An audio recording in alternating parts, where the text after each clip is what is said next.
नमस्कार मित्रांनो, श्री स्वामी समर्थ, जय शंकर. आपण एखादे कर्म केल्यानंतर ना त्याचे फळ आपल्याला मिळतेच मिळते. एखाद्या कर्माचे फळ ना प्रत्येकाला समान मिळते, पण ते मिळालेले फळ भोगण्याची प्रत्येकाची पद्धत वेगळी असते. माणसाच्या ना एकूण 3 कॅटेगरीज आहेत. पहिले आहे ते सत्वगुणी जीव, दुसरा आहे ते रजोगुणी जीव आणि तिसरा आहे ते तमोगुणी जीव. या 3 कॅटेगरीमध्ये बसून ना मनुष्य आपल्या कर्माचे फळ भोगतो. यातील कोणत्या कॅटेगरीमध्ये बसून तुम्ही तुमच्या कर्माचे फळ भोगताना यानुसार तुमचे नवीन क्रियमान कर्म पाप किंवा पुण्य तयार होतात. थोडाही वेळ न घालवता आपण आपल्या व्हिडिओला सुरुवात करूया. पण व्हिडिओला सुरुवात करायच्या अगोदर जर तुम्ही अजून आमच्या चॅनलला सबस्क्राईब केलं नसेल तर प्लीज सबस्क्राईब करा, कारण तुमचं एक सबस्क्राईब आमची ही माहिती अनेक लोकांपर्यंत पोहोचवण्यास आम्हाला मदत करू शकते. समजा की एखाद्या माणसाने काहीतरी पाप कर्म केलेले आहे, त्याचे फळ स्वरूप त्याला एक दिवस उपाशी राहण्याचे त्याचे प्रारब्ध तयार झालेले आहे.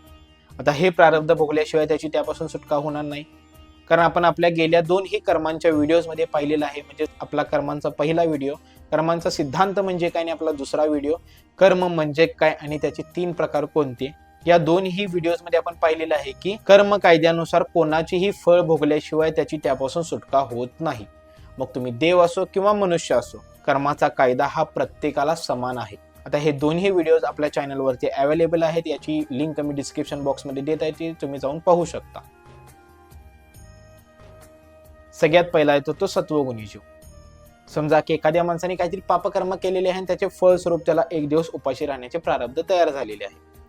आता तो मनुष्य जर सत्वगुणी जीव असेल तर त्याला एकादशीचा उपवास करण्याची आणि संपूर्ण दिवस भगवत चिंतनात व्यतीत करण्याची बुद्धी होईल व अशा तऱ्हेने तो एक दिवस उपाशी राहण्याचे आपले प्रारब्ध भोगून संपवेल. म्हणजेच काय, सत्वगुणी जीव व्रत उपवास करून शांत मनाने आपले एक दिवस उपाशी राहण्याचे प्रारब्ध भोगून संपवेल व असे करत असताना भगवत चिंतनात आपला संपूर्ण दिवस त्याने व्यतीत केल्यामुळे त्याच्या पाठीशी थोडीशी पुण्याई तयार होईल व त्याच्याकडून एक नवीन चांगले क्रियमान कर्म केले जाईल.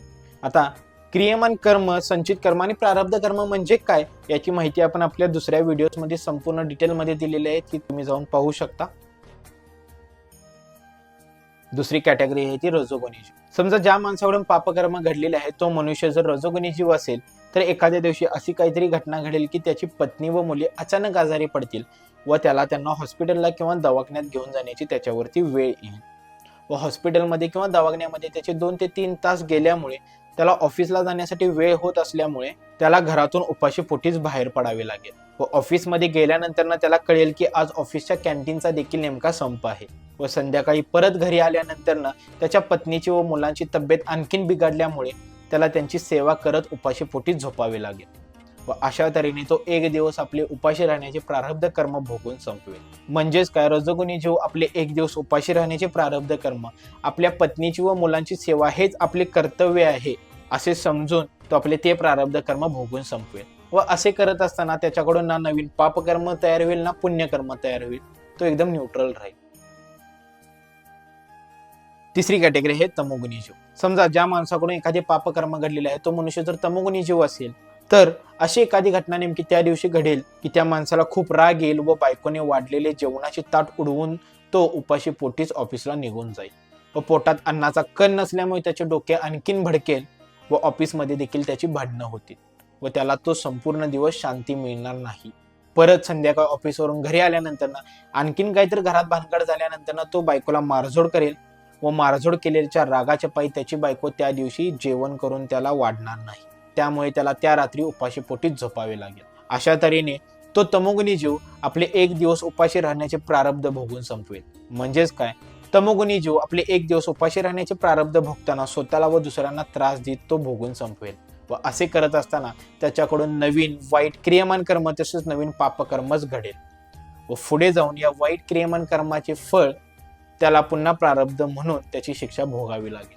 अशा प्रकारे मनुष्य आपल्या कर्माचे 3 प्रकारे फळ भोगतो. सत्वगुणी जीव आपल्या कर्माचे फळ भोगताना नवीन पुण्यकर्म तयार करतो. रजोगुणी जीव आपल्या कर्माचे फळ भोगताना ना पुण्य तयार करतो ना पाप तयार करतो, तो एकदम न्यूट्रल राहतो. आणि तमोगुणी जीव हा आपल्या कर्माचे फळ भोगताना नवीन वाईट क्रियमान कर्म तसेच नवीन पापकर्म तयार करतो व पुढे जाऊन परत त्याला त्याची शिक्षा भोगावी लागते. आणि एक गोष्ट लक्षात घ्या की आपण कोणतेही क्रियमान कर्म किंवा कर्म करू दे त्याचे फळ आपण या 3 कॅटेगरीमध्येच राहून भोगतो. तर जाता जाता तुम्हाला एक छोटंसं उदाहरण देतो. समजा की तुम्ही काहीतरी क्रियमान कर्म केलेले आहे आणि त्याचे फळस्वरूप तुम्हाला 500 रुपये मिळण्याचे प्रारब्ध तयार झालेले आहे. आता जर तो सत्वगुणी जीव असेल तर तो एखाद्याची मदत करेल व त्याला त्याचे बक्षीस म्हणून ते 500 रुपये मिळतील. जर तो रजोगुणी जीव असेल तर तो एखाद्याचे काम करेल, दिवसभर त्याच्याकडे राबेल व त्याचा पगार म्हणून त्याला ते 500 रुपये मिळतील.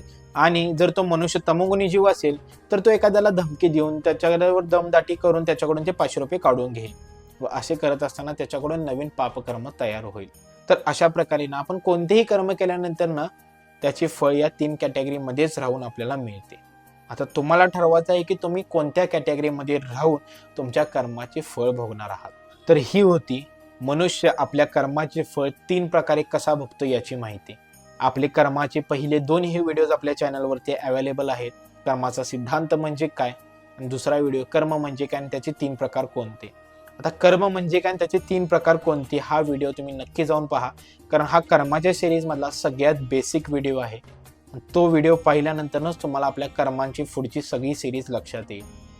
आणि ही जी आपण काही माहिती सांगितली ही कर्मांचा सिद्धांत या पुस्तकातली सांगितलेली आहे, जे हिराबाई ठक्कर यांचं बुक आहे. आणि इथवर जर आपला व्हिडिओ पाहत तुम्ही आलाच असाल तर प्लीज आपल्या चॅनलला सबस्क्राईब करा, कारण तुमचं एक सबस्क्राईब आमची ही माहिती अनेक लोकांपर्यंत पोहोचवण्यास मदत करू शकते. धन्यवाद.